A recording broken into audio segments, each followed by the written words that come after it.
You know Gray Bar for electrical parts, but there's one more thing you may not be thinking of us for that can help maximize your next project's total value. Our pre-project planning services are designed to help you win the bid, save on labor costs, and keep your installers productive across your entire build. The sooner you call us, the better. Because when we're there from the beginning, we can anticipate your needs and help you solve problems before they become problems. Yep, Gray Bar does that.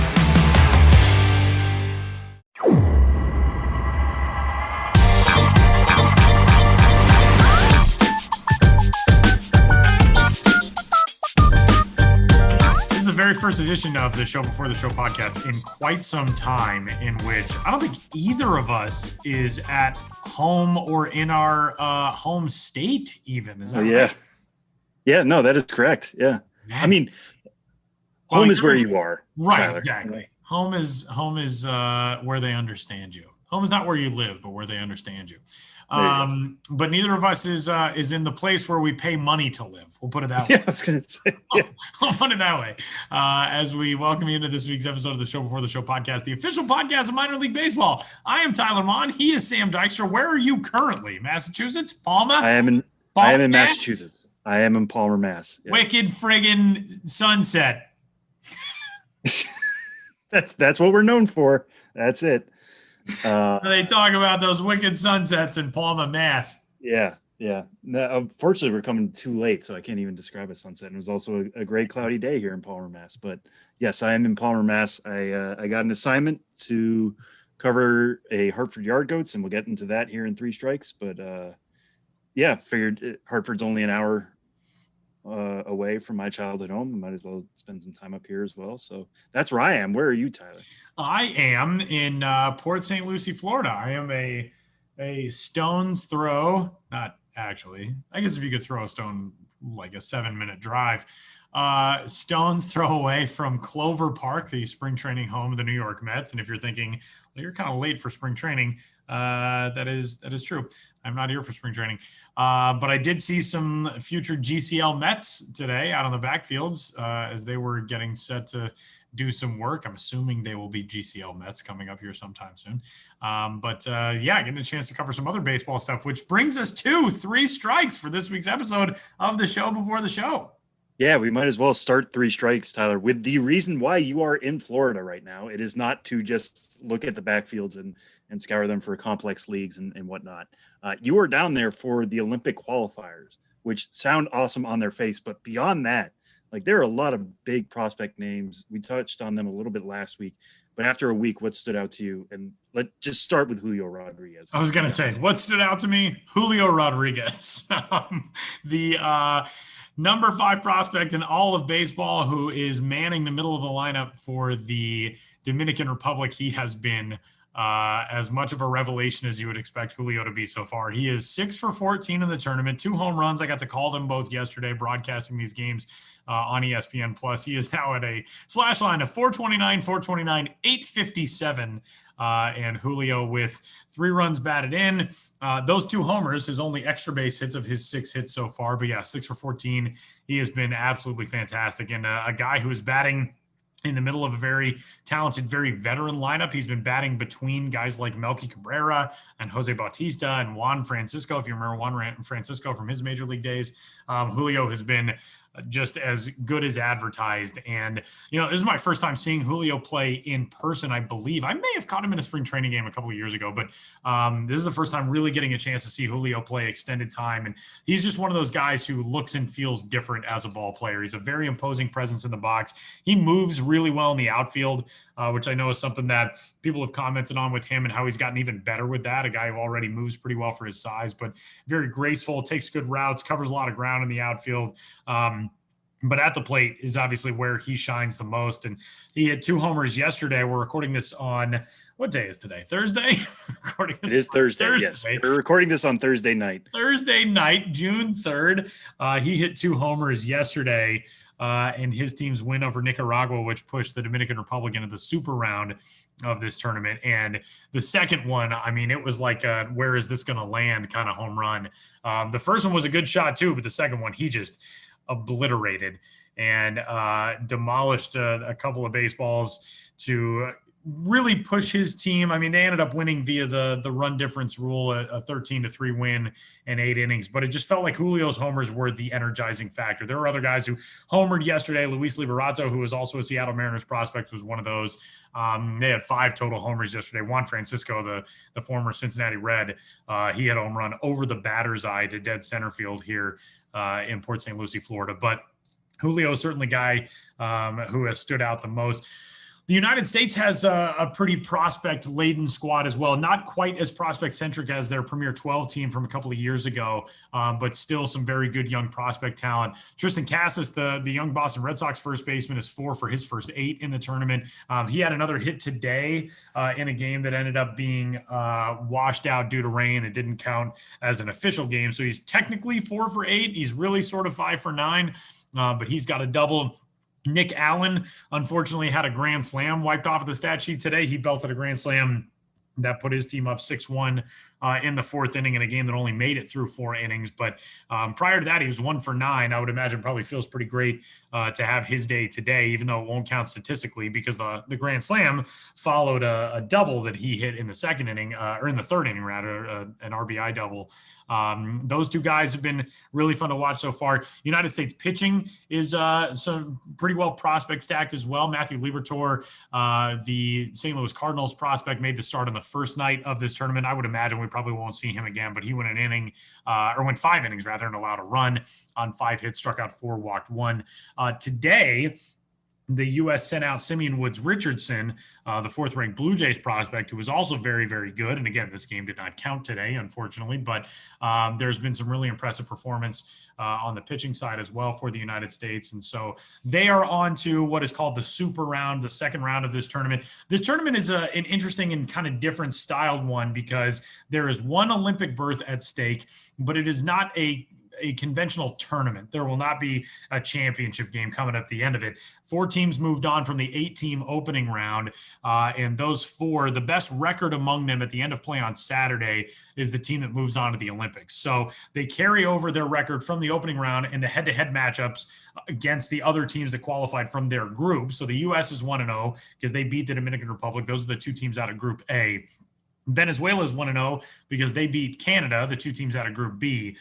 Tomorrow, the U.S. will play Canada in the night game. That'll be Friday, probably when you're hearing this podcast. Venezuela and the Dominican Republic will play in the day game at the ballpark of the Palm Beaches, the spring training home of the Nationals and the Astros. And then on Saturday, back here in Port St. Lucie, they'll flip-flop those matchups. So the U.S. will go up against Venezuela, and Dominican Republic and Canada will square off. That one will be the afternoon game. The U.S. will be the night game. But one more Olympic ticket to be determined after this week. So one ticket will be handed out coming up on Saturday. And then a final global qualifier is right now tentatively scheduled for June 22nd to the 26th in Mexico, featuring 5 teams, the 2nd and 3rd place finishers from this qualifier, along with the Netherlands, Chinese Taipei, and Australia. It was supposed to be a 6-team tournament. China backed out of that tournament. So that is where things stand right now. But yeah, man, it's all Julio. It's just the Julio show. I haven't seen him at the hotel. Ordinarily, we stay in separate hotels, the teams and staff and all of that for the tournament. But this one, we're doing the whole bubble situation. We've had the COVID tests. We're not allowed outside the hotels and everything. I have yet to see Julio in the hotel, but if I see him, I will be sure to say Sam Dykstra says hello. I mean, I hope so. We had a great interview with him. A great interview with Julio. I even talked about it on the broadcast the other day, how much fun we had talking with Julio and how much you can tell. I said this on the telecast. My favorite thing about Julio is how much you can tell how he loves baseball. It's not just a guy who goes out and he knows he's talented at something and well, it's work, it's a job. Julio loves baseball, and that's what I love about Julio. And very excited to see him tomorrow. It's going to be a really interesting matchup. Venezuela has brought together a really good team for this qualifier as well. So seeing the DR against Venezuela tomorrow will be really fun. And then DR Canada on Saturday will be pretty fun as well. So it's been a very good first few days down here in Florida. Very strange to have gotten on a plane for the first time since the pandemic started and to be, doing something for work in a place that is not my home. It's very strange, but very excited, very thrilled to be here. And hopefully we'll have more international baseball coming up here in the next few weeks for that final qualifier and then the Olympic Games. Actually, 50 days from today, Olympic baseball gets started, slated to get started in Tokyo. So, And I want to ask, this might be a very stupid question, but I'm going to ask it anyways. One thing about this is that it's all players who are not on a 40-man roster. Right. And I think a lot of people are looking at these rosters and thinking like, okay, if the U.S. wins or the DR wins, those guys are automatically going to the Olympics, which is true for the country, but it's not necessarily true of the current roster, correct? Right. There can be roster changes between now and the Olympic Games coming up at the end of July and into the first week in August. I know one of the most heavily rumored things for the United States is if the U.S. makes it, Adam Jones could be part of that roster. Adam Jones currently playing in Japan, the former Orioles star, World Baseball Classic star in 2017. They can make changes to this roster between now and when the Olympic Games get started in late July. One thing that I do think is interesting is, I even read a story in another baseball publication the other day where they said the U.S. was the heavy favorite coming into this qualifier to win the trip to Tokyo out of it. I don't know if I would agree with that. This Dominican Republic roster is stacked. Canada has put together a very veteran-laden squad. Venezuela obviously has played really well so far. I think there's a little bit of bias in just assuming that, well, it's the U.S. and they're playing in a qualifier event like this, they have to be the heavy favorite. I don't think I agree with that. Now, they've obviously played very well so far, and maybe they do come out of this, but this is a really talented, it's not to say that to take away from the U.S., it's to say that to credit these other rosters. This is a really talented group of teams. I mean, we even saw Nicaragua playing for a berth in the Super Round yesterday. They ended up losing to the Dominican Republic, just kind of ran out of pitching, but these are all really talented groups. The one thing that stands out about Olympic baseball in 2021 that is going to be very strange is for the very first time ever, there will not be a Cuba team in the Olympics. Cuba's won 3 gold medals. They've medaled at every single Olympic Games in baseball and just owned the world of international baseball from about the 1960s on. But Cuba, it is obviously a much different baseball landscape in Cuba these days than where it was, in the 90s, even the early 2000s. But Cuba did not qualify for the Super Round. They were eliminated yesterday. 2 days ago, actually, were eliminated by taking their second loss to the tournament. They ended up getting their first and lone win of the qualifier yesterday, beating a Colombia team that had Jeter Downs, some other recognizable prospects. But no Cuba. And that is a fascinating and interesting thing when it comes to the international baseball landscape for 2021 and beyond. And, I think we'll see a lot of really interesting roster moves, roster construction ahead of Tokyo. The Japan roster and Korea's roster are going to be fascinating to watch. Mexico and Israel will be in the Olympic Games for the first time. You'll see a lot of names that you recognize on both of those rosters. Ian Kinsler is a member of the Israel squad, guys who, have gotten citizenship in some of these other countries via their heritage and now get a chance to play baseball on the largest global sports stage. And I'm excited, man. I know there's still a lot of trepidation as to whether or not the Olympics are going to go forward as scheduled right now. But if it happens, I think this baseball tournament is going to be a lot of fun. Yeah. And what we hope is, we said this last week, and we credit all these organizations that have sent their prospects to the qualifiers. Yeah. And how much absolutely. that means playing in this competitive environment, getting to see Julio Rodriguez, like you said, surrounded by Jose Bautista and these veteran players and performing to that level. Like, that's probably better than what they were getting at high A anyway. Absolutely. Or Tristan Casas at AA or Jaron Duran at AAA, et cetera. So to see these guys embrace that opportunity is great. And if they do qualify and they decide, Tristan Casas isn't going to be called up to the majors, let's allow him to go to Japan. That's going to be huge for his career as well. Right. Yeah. Imagine what that's going to mean for him. That first day he comes to Fenway Park and it's like, well, this could be daunting. Oh, I've actually competed in Olympics. It's not that big. Right. He has an international career. You've covered a little bit of it before. He's well represented USA beforehand, but these are big opportunities for these guys, and hopefully they continue to come, even as the Tokyo Olympics come up in 50 days, like you said. It is very cool. And credit to the Boston Red Sox who sent, a bunch of their top prospects. You mentioned Casas, you mentioned Duran, Jeter Downs also. Seattle Mariners have sent a bunch of prospects. The organizations that buy into stuff like this, I feel like there's such an intangible benefit to the international game and that experience on a bigger stage. And for these guys, the nights that we have seen them play in front of pretty packed houses, that atmosphere is something that we have all so sorely missed. And it's been really, really cool getting a chance to see that again. And so, We've got a 4-game super round that will start Friday. By the time you are listening to this, 1 p.m. start time for the early game between the Dominican Republic and Venezuela on ESPN Plus, and the night game will be 7 o'clock Eastern time between Canada and the United States. And then those matchups will flip-flop coming up on Saturday, 1 o'clock and 7 o'clock for those as well. So tune in if you get a chance. Say hi via Twitter or wherever, and we'll have some fun with international baseball finally back here in 2021. And that brings us to strike 2, and we go from a thing that I'm getting to cover to a thing that you got to cover, Samuel P. Dykstra, as the Hartford Yard Goats got a chance to play host to you as well as to the Bowie Bay Sox, but really mostly just to you. I know they were probably thrilled to have you in the house. Grayson Rodriguez of the Baltimore Orioles pitching to Adley Rutschman as members of Double-A Bowie. Hartford, not too far from where you are in Palmer, Massachusetts. You got a chance to go check out Dunkin' Donuts Park, and maybe more exciting than seeing an awesome ballpark is seeing a dude throw 100 miles an hour in a ballpark. Tell us about getting a chance to check out Grayson Rodriguez. Yeah, Grayson Rodriguez, I got to say, was one of the most impressive pitching prospects that I've seen in person in a long time. I knew that going in. I think he's number 21 right now in MLB Pipeline's rankings. He's one of the best pitching prospects in baseball for a reason. But the way he showed up in his Double-A debut, and everybody I talked to around him, like even his manager Buck Britton was saying, like, he seemed a little too overhyped before the game. Like, I thought I was going to have to calm him down, but I decided, no, this is just who he is. Let's let him be.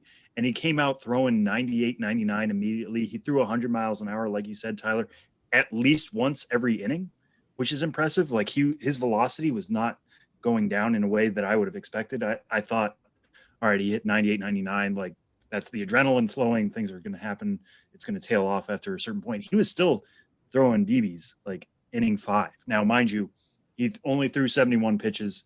That's very much in line with the way the Orioles have treated him early in the season, starting at high A Aberdeen and now getting to Double-A Bowie.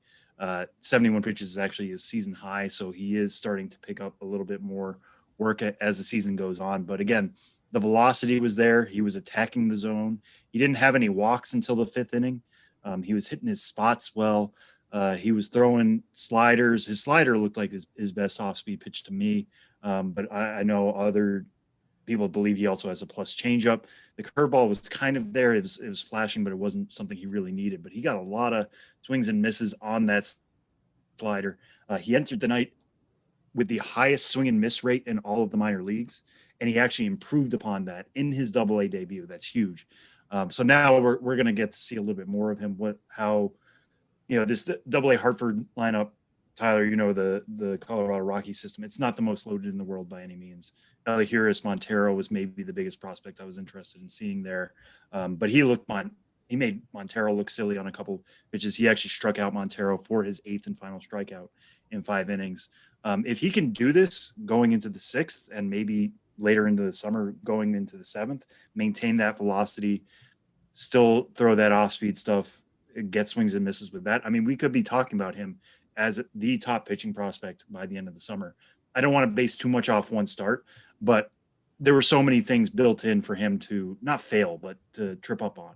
Like, first Double-A start, new park, new teammates, all this stuff. And he looked like he had been there all season long, and he looked just as dominant as he had looked at Aberdeen. He's now the minor league leader in strikeouts.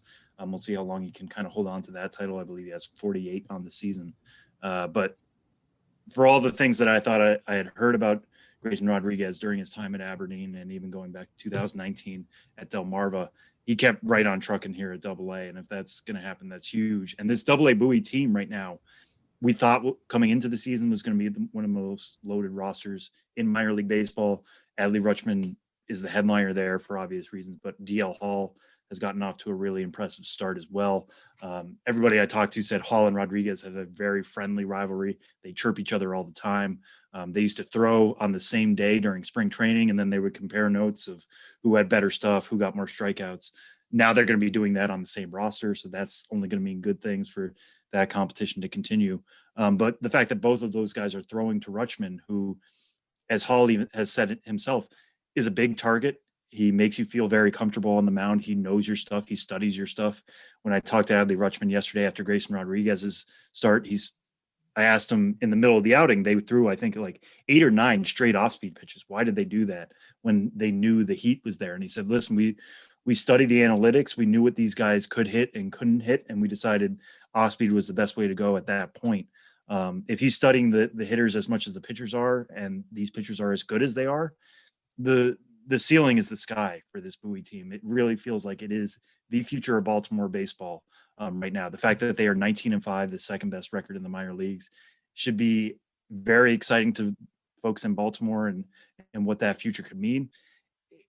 It's not AAA. It's not like these guys are banging down the door of the majors quite yet, but you can start to see that rebuild taking a turn here, maybe the second half of this year. But at least 2022 should look a lot brighter than 2021 looks right now because of the stars that are at this AA roster and those that are still funneling just behind them, guys like Jordan Westberg and Gunnar Henderson for sure. And strike 3 this week. The first month of the minor league season is in the books, as hard as that is to believe. And thankfully, we mentioned this last week, it's been a lot of smooth sailing early on in this minor league season, a lot of different stuff to get used to in this minor league season with new teams at new levels and all of that. But the same exciting talent and all the things that we have come to know and love about minor league baseball. Sam, what have been your takeaways from month number 1? Yeah, I think this probably has changed just as the month has gone on, which is the way it should. But like one thing that stood out to me just in the last couple of days is that slow starts were slow starts, and that doesn't mean a reason, or that wasn't a reason to jump off any bandwagons. I know Bobby Witt Jr. got off to a slow start at AA Northwest Arkansas, and I thought, okay, were they a little too aggressive sending him there? This was a very fleeting thought, mind you, but all of a sudden he had a 3-homer game and looks very much like he belongs now. Spencer Torkelson, I was actually legitimately worried that he got off to a slow start at High A West Michigan. He went down for a little bit, didn't play for a while with a hamstring injury. Since coming back, has torn the cover off the ball and looked very much like the batter he was at Arizona State. So if anything, this first month has just taught us patience. We knew this coming in. 2020 season being, going away completely meant that guys were going to be a little rusty, even if they were at the alternate site and in big league camp and all these things. They were built up for a season. A season's not a season until it happens. Like it's such a different competitive environment. So it might have taken guys a couple of weeks to get their wheels going, but now that we are a month in, I think we are starting to see the true potential of some of these players. Now, it's not true of everyone. I think there are still worrying signs about necessarily like somebody like Mackenzie Gore. His command still hasn't really come back yet in a worrisome way. Some of these other names, but the fact that the top prospects, the guys we thought could be stars, got off to slow starts and then picked things up again once they got comfortable was just a sign that everything we thought we knew coming into the season, not everything, but a lot of the things we thought we knew coming into the season were true. It just took some time for those true colors to come out. And I think that's something we could remember too about somebody like Jared Kelnick, who's having a slow start in the majors right now. All the potential is in the world for him to turn that around and be very much the major league hitter we expect him to be, even if it's not there right now. Trust the talent level, I guess, is the big takeaway for me from this first month. But Tyler, what is it for you? Yeah, I mean, I think the thing that has stood out the most is just how great it is to see kind of the normalcy of minor league baseball. I mean, we had a cat delay in Wichita the other night. We've had, some crazy promotions. I know there are a lot of ballparks that are getting set to return to 100% capacity.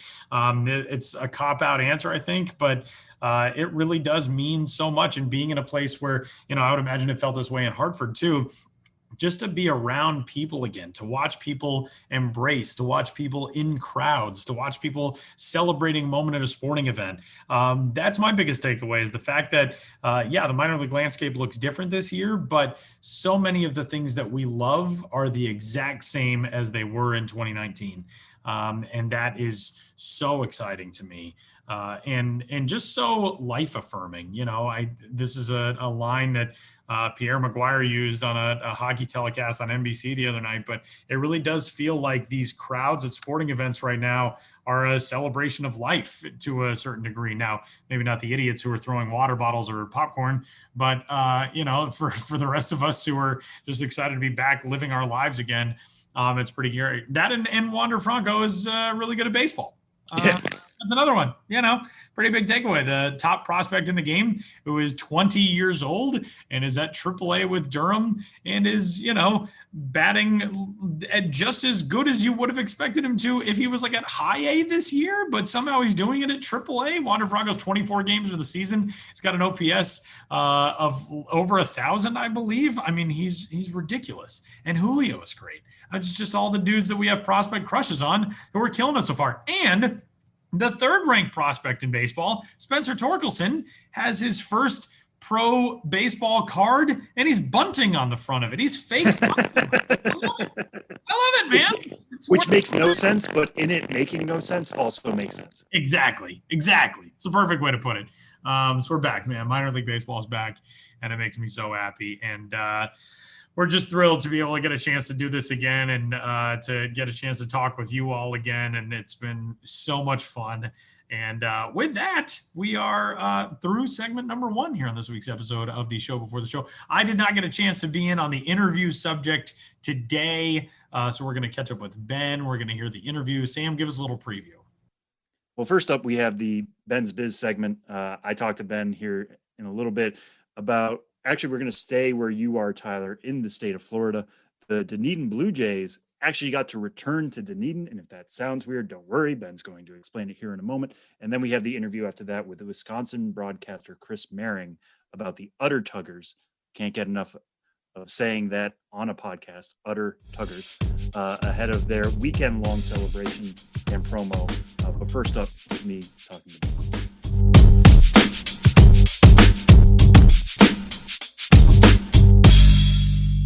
This past year has shown us that without your health, you have nothing. If you're not well, you can't work, look after yourself, or take care of your family. You can't enjoy the life you've worked so hard to build. That's why you need to prioritize taking care of your long-term health today, before it goes from good to bad to worse. So invest in your long-term health with Forward. Forward is intelligent medicine with a personal touch. Their doctors are dedicated to catching top killers like cancer and heart disease early before it's too late. And catching them early could save you tens of thousands of dollars in the long run. Everyone's health history is different, which is why Forward doctors personalize a health plan with you, based on your genetics, lifestyle, and biometrics to achieve long-term results and ensure nothing gets missed. It's time to invest in a doctor that's invested in you. Go to goforward.com today to protect your future health. That's goforward.com. Goforward.com.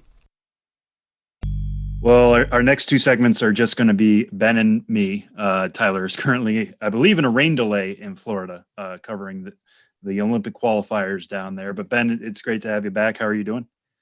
I'm doing all right. And I hope you're doing all right as well. And I hope Tyler's doing all right in soggy, sodden, rain-soaked Florida. Yeah, St. Lucie, Florida. I thought you were going to go for the continued alliteration on that one. I really should have. I blew my opportunity. Well, speaking of Florida, your latest story stays in the Sunshine State. You did a story recently about how the Dunedin Blue Jays, Dunedin has been in the news a lot in baseball circles, obviously, since the beginning of the year. The Toronto Blue Jays have made that their major league home through April and May. Now they are moving back up to Buffalo, where they played in 2020. They're moving up to Salem Field. But that means the Dunedin Blue Jays can actually play in their home stadium again for the first time. I believe that's happening today, that we are recording this on Thursday, so the day before you guys are hearing this. But what can you tell us about that and what it means to the Dunedin Blue Jays to actually once again play in Dunedin? Yeah, it's kind of a wild story. At least, in a minor league baseball context, a wild story. Dunedin Blue Jays of the Florida State League, now the low A Southeast League. We're getting everything straight.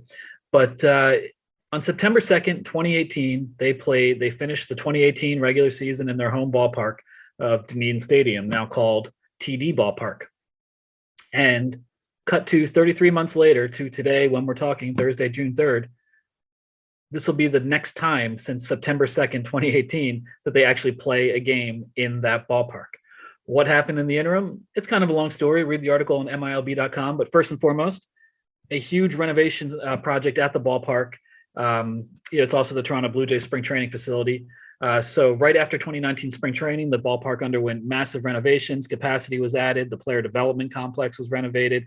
Full 360-degree concourse, new food and drink options, blah, blah, blah, blah, blah. A huge renovation project. So in 2019, the Dunedin Blue Jays were forced out of their home, and they played games at Clearwater's Jack Russell Stadium, the home of the Clearwater Phillies and Clearwater Phillies spring training from 1955 through 2003. So they went back to a kind of rustic Florida ballpark in 2019, while Dunedin's ballpark, TD Ballpark, was being renovated.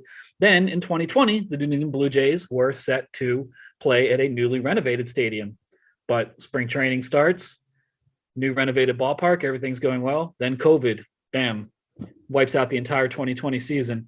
And there goes the Dunedin Blue Jays and everyone else's opportunity to play at the ballpark. Then 2021, minor league baseball season doesn't get started till May 4th, but still the Dunedin Blue Jays cannot play there because this time around, the Toronto Blue Jays are playing in Dunedin because of the closure of the United States-Canada border. So for the first month of the 2021 minor league season, Dunedin had to play games in Clearwater and Tampa, and once again play away from their home ballpark because they could not play at their home ballpark. So between renovations, COVID, the Toronto Blue Jays playing regular season games at the facility, we went from September 2nd, 2018 to June 3rd, 2021 without a minor league team that did not relocate playing in its actual ballpark. I believe that's unprecedented, at least in the time I've been writing about minor league baseball. Check out the story. I kind of go into more detail, even though I feel like I went into quite a lot of detail just now. I just can't help myself. I can't stop myself. I'm sorry. I just got it all in my head, and sometimes it just needs to come out. All right, take a deep breath for a second. But the one thing I really liked about this story too is that the closing quote that you have, not to spoil it,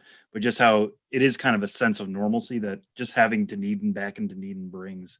But with something like that, we've talked about this before with Vancouver and so many other clubs, Buffalo now moving to Trenton, all of those games of musical chairs.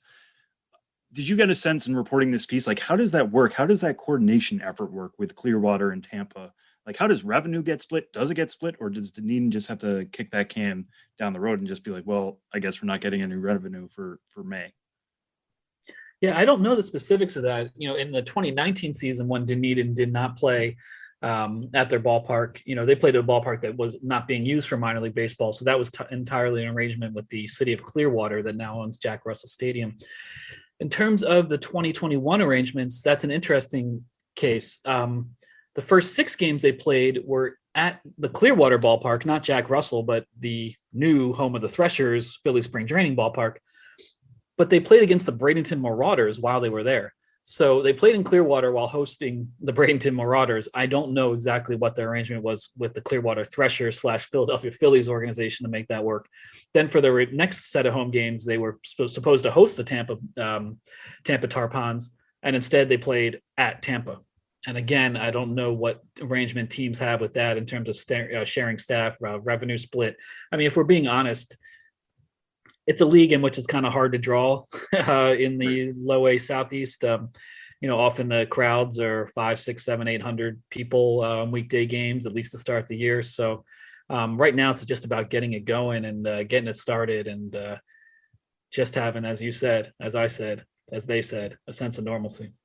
Yeah. And one thing we should point out too is like Florida, the low A Southeast is where I believe Palm Beach and Jupiter are not having fans for a good chunk of the week, in essence, in part for safety, but also just because it's difficult to hire all these workers if fans aren't going to be coming to the ballpark on certain days like that. So that is something that Florida State League or old Florida State League teams do face for sure. Ben, we're going to be coming out with this episode on June 4th. A lot of people might recognize that as being a month out from May 4th, which is when minor league opening day was. We are officially 1 month into the minor league season. Tyler and I touched on this a little bit from the on-field aspect, but in terms of the off-field aspect, in terms of teams getting back into the swing of things, getting promos again, opening up capacity, it feels like bigger and bigger each week. What are some of the themes and what are some of the standout things of the first month of the season for you? Yeah, a slow return to normalcy. And I think we're getting closer, but I think in a lot of ways, the entirety of the 2021 season is not going to be quote unquote normal, just with lingering considerations due to COVID and just the extent to which teams are hamstrung in terms of how they can operate, having not made any revenue in 2020, and how that limited what they were able to commit to in 2021. Not to mention all the uncertainty regarding just the larger restructuring of the entire minor league landscape. So 2021, definitely a transitional year all around. But yes, we are seeing more and more teams saying we're going back to full capacity, or next homestand is full capacity, or starting last week we were full capacity and more. And that doesn't mean they're selling out every game, but at least it means they can offer as much of their ballpark as possible. And as fans get more comfortable coming, the crowds will be bigger and bigger. And as regards the sort of things I cover, promotions, then they can commit more and more to promotions. As we saw the season start, a lot of teams didn't even release a promo schedule at all by the time opening day, May 4th, rolled around. Most of the ones that did just said, here's the promos for May, because they didn't really know how they'd be operating in June and July. And now we're starting to see, okay, remainder of the season promo schedule, or at least, promo schedules for June and July. And I just think we'll see things build up, more back to quote unquote normal as the summer goes on, as the weather's hotter, as school's out, as more people are vaccinated, as more and more people feel comfortable being out and about in America, enjoying America's pastime. I think it'll get better, but it's been a weird month. I mean, it's been a weird month for, me personally. We're still talking over Zoom. I've been in the office one time since March 2020, have a kid now, don't even know when I'll go back on the road, so it's not about me. But at the same time, I do think writ large, that's how a lot of people are feeling. Like, so much has changed. I'm still not back to normal. I don't really know how to operate in this new scenario. And I think for a lot of people, just for fans figuring out getting back to the ballpark and the teams themselves operating in this new reality, I think people are still sorting out a lot of things personally and professionally before they really start to feel like, okay, gung-ho, let's do this. Everything's normal, full speed ahead. But we will get there. Yeah. And I think your point about it, like, places being at 100% capacity doesn't mean everybody's going to rush back necessarily in that way. And people are still feeling their way through it, even if it feels like we are getting there closer and closer every day. There's still a process involved in that, not only as individuals, but as an industry-wide thing as well. But speaking of promo calendars and things starting to open up and promos becoming more plentiful across the minor league landscape, Ben, let's pivot to our interview here coming up with Wisconsin broadcaster Chris Mehring, before Salute to Cows weekend, and specifically the return of the Udder Tuggers. What can you tell folks about this interview coming up? Yeah, well, I've been writing about promos, minor league promotions for a long time. And way back in my early days, I remember getting in touch with Wisconsin Timber Rattlers broadcaster Chris Mehring, because I saw on the promo calendar, Salute to Cows. And I said, that's the kind of thing I want to cover. And over the years, the Timber Rattlers kept doing Salute to Cows, and it got bigger and bigger. And in 2019, bam, not only did they do a Salute to Cows promo, they changed their name to the Udder Tuggers. And now, 2021, they're doing 4 games as the Udder Tuggers, June 3rd, 4th, 5th, 6th, with giveaways and all things related to this dairy theme. So who better than Chris Mehring, who has been around with the Timber Rattlers for a long time, an expert on cows, an expert on the team itself and the intersection thereof, to tell us about one of the most unique, creative, and popular promotions in minor league baseball, the Timber Rattlers saluting cows by suiting up as the Udder Tuggers.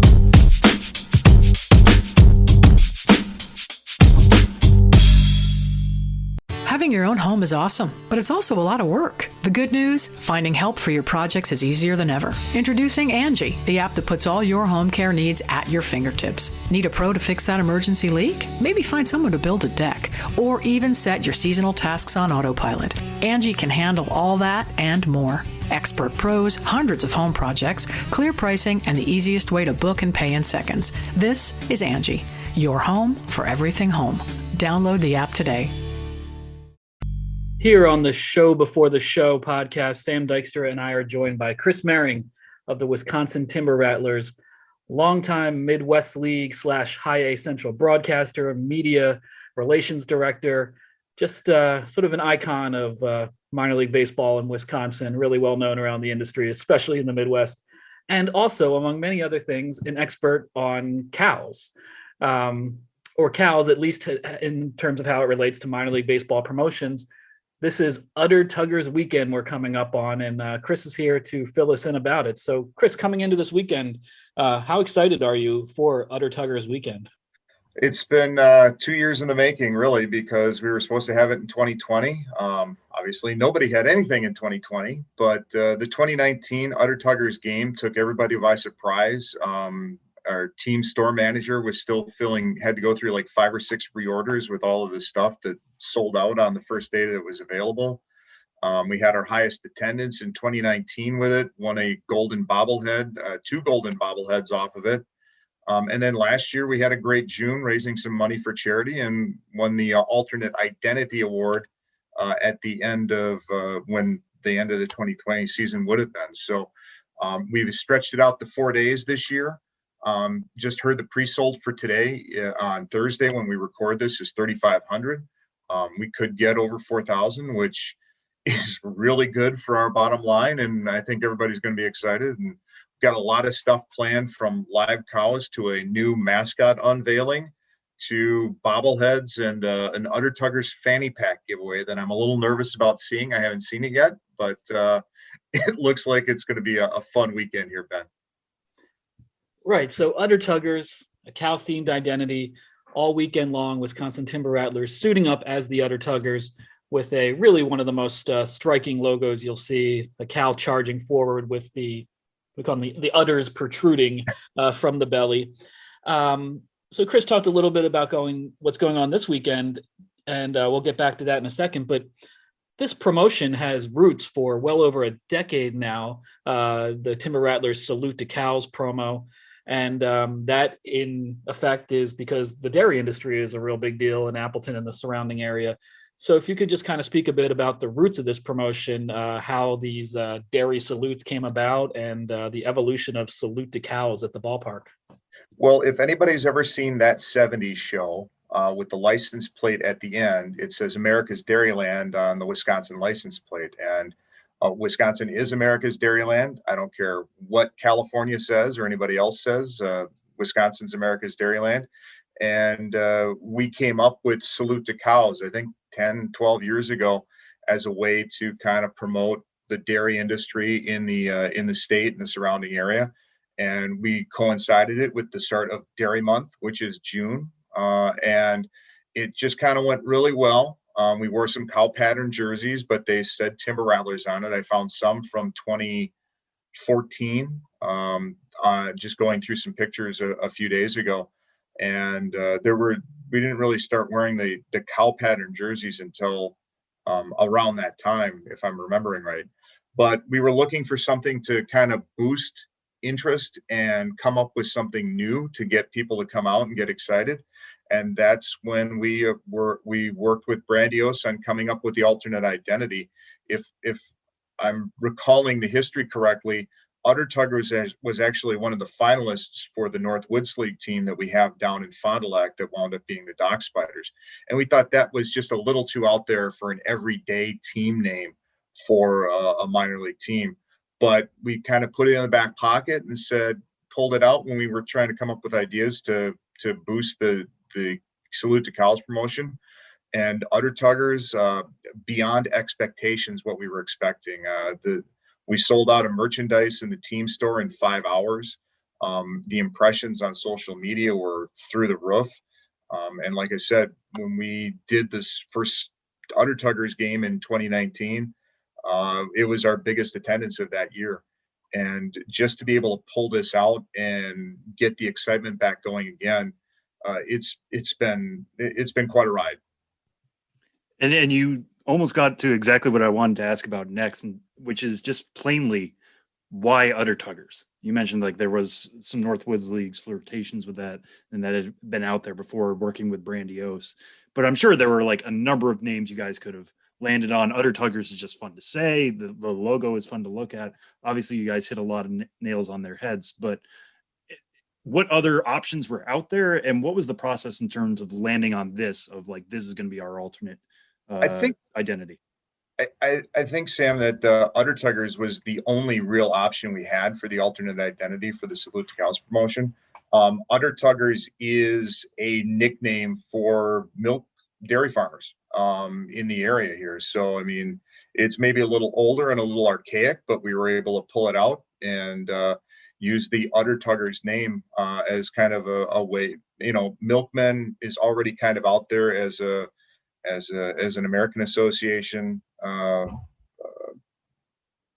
nickname, And, milk pail, that doesn't real sound great. Dairy farmers is okay, but it doesn't really catch the attention of anybody. But Udder Tuggers is such an attention grabbing name that it fits in with the promotion so well. I don't think we actually had a second option on what to come up with other than just Udder Tuggers.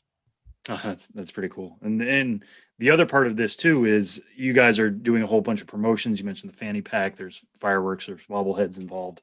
You guys are selling out, but part of the people who have to wear these jerseys are the players, and they are Brewers prospects. Like when you first went to the Brewers and said, "Hey, this is something we're considering." They're from Milwaukee. They're from Wisconsin. I'm sure they get it. How much did it help being that they are a Wisconsin team themselves? And what was that process like trying to get players to wear Udder Tuggers jerseys the first time back in 2019? We did an unveiling video with some players from 2019, and we let them kind of get a first look at it. And the video is out there. I think it's on our YouTube channel. It's on some of our social media. And we were shooting them from behind the jersey, and we were getting their facial expression as they walked up to it. And Scotty Sunich and I think Chad McClanahan was another one. They went up and they looked up and they just started busting out laughing because it was just so beyond what they were expecting. This year, actually, I was talking to Matt Erickson about this on a podcast, just a weekly podcast that we're doing. And I said, hey, Udder Tuggers weekend is coming up on the next homestand. The guy's been talking about it. And we have about 12, 13 guys back from 2019. And they were telling all the guys that are new to the team what to expect. And you guys are going to love these jerseys. This is a fun weekend. So it's fun when the players buy into kind of the goofy, weird stuff that we do. So there really hasn't been any pushback from anybody as far as wearing those jerseys and looking a little bit ridiculous because, the game's still the same. And, they're not wearing Lederhosen and Bratz jerseys like they're going to be doing later in the season too. Well, speaking about the ridiculous, Udder Tugger is obviously a ridiculous name, but part of what makes a great theme night is really just going all out with the concept. And for this weekend, as well as over the years, what are some of your favorite elements of Salute to Cows / Udder Tuggers weekend with between inning contests, concessions, just the peripheral dairy madness that goes on that really hammers home the theme? We'll be having some live cows for a petting zoo out in front of the stadium, so people can take a look at that on their way in. We have those those inflatable cows that will be like Christmas decorations in the main entryway coming in. We'll try to tie in some milk chugging contests, and then we'll do like the herding the inflatable cows into a corral, kind of a relay race kind of thing. That's the things that we've done in the past. The player headshots, we'll do milk mustaches on their player headshots to do that based off the old Got Milk promotion. And one of the things that we're doing is we have a new mascot that is basically an inflatable cow, and we're going to unveil that on Thursday. And I think our promotions team is really excited about how this cow is going to look and how fans are going to react to it. All right, Chris. Well, one last one for me while we have you, because it is such a year of change across minor league baseball. One of the changes that Ben kind of touched on before, you guys are going up to high A. Again, being an Appleton, Wisconsin team, not that far from Wisconsin in the same state, or not that far from Milwaukee, being in the same state. What effect have you guys seen out of having, just that one step closer? It's still A ball technically, but being a little bit closer. I know you guys get Garrett Mitchell, top prospect in the Brewers system. Like, what kind of effect is that having on the community, knowing that you guys are a little bit closer to the majors? I think the fans are seeing a little better brand of baseball, and I'm going to throw that 12-11 4-hour monstrosity that we played last night off to the side because that's an anomaly. But I think there's a little better brand of baseball up here. The guys are more into their development. They've had an extra year of full season baseball, and the fans have really reacted. last night before the game, Corey Howell was introduced as the High A Central Player of the Month for May. And the reaction from the fans that were here was very positive because they all remember Corey when he was here in 2019. And, we've got Garrett Mitchell back and Reese Olson. I've said this to everybody who's asked about the difference between low A and high A. And Reese Olson is a pitcher with us. He was a high school pick by the Brewers. He was 160 pounds with us in 2019. And when I did the roster up, I went off of the Brewers media guide and still had him at 160. And Reese walked up to me the first time he saw the roster and walks to me and goes, "Chris, I put on 20 pounds and it's good pounds. I'm 180 pounds now." So as some people have said, when you're that young, you can afford to put on 20 pounds. When you get up to where I am right now, you really can't just say, "Hey, I'll put 20 pounds onto my weight." But the development and the level of play has just been outstanding so far at the high A level. And fans have really taken to it. And this weekend with the Udder Tuggers, we're going to have a lot of people coming in to see this brand of baseball, maybe for the first time. And that is hopefully going to keep bringing them back.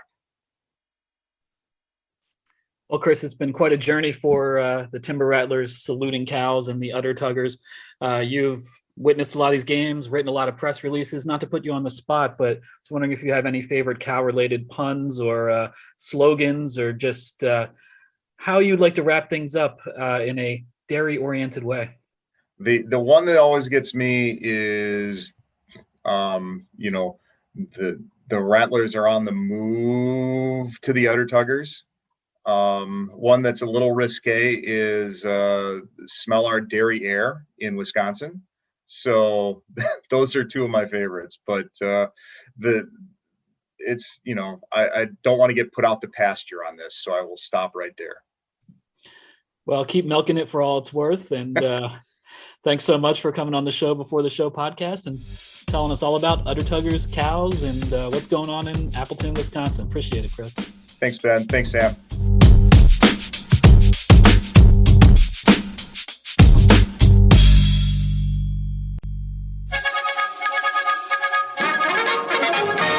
We interrupt this podcast to bring you another thrilling edition of Ghosts of the Miners. Now, here's your correspondent and host, Joshua Jackson.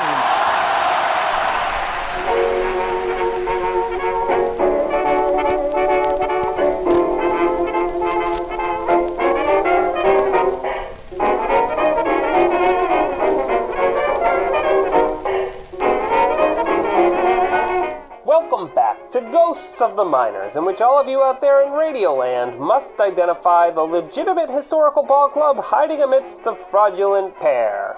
One is alive in memory, the others were only ever illusions. In last week's segment, I asked you which of the following minor league baseball teams did at one time exist. A. The Mount Airy Graniteers. B. The Allegheny Plateaus. C. The Silver City Spelunkers.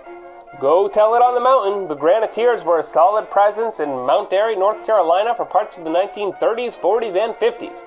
That's not to say they didn't have a few ups and downs. Mount Airy hit rock bottom in the 1939 Bi-State League and peaked 9 years later, delivering fans Graniteers of joy by climbing atop the Blue Ridge League in 48.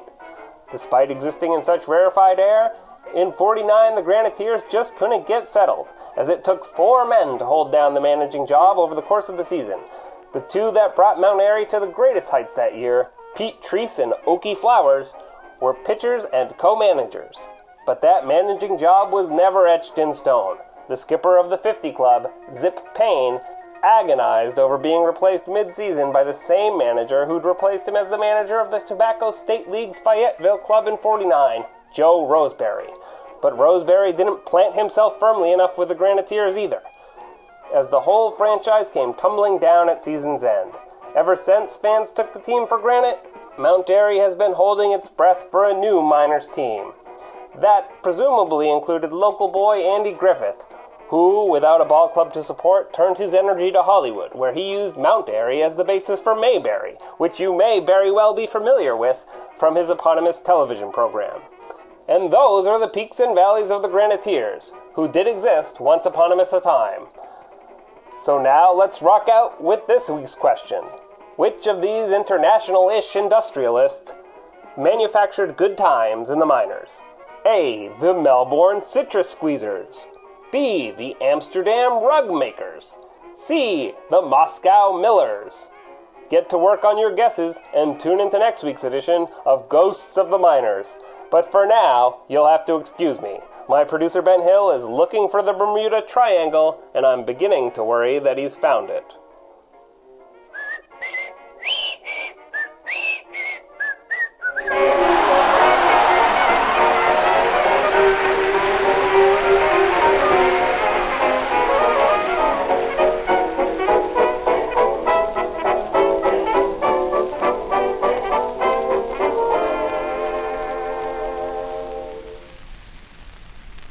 Final segment of this week's episode of the show before the show. MILB.TV is your place for all of the best and brightest in minor league baseball. Sam, what are you watching on MILB TV this week?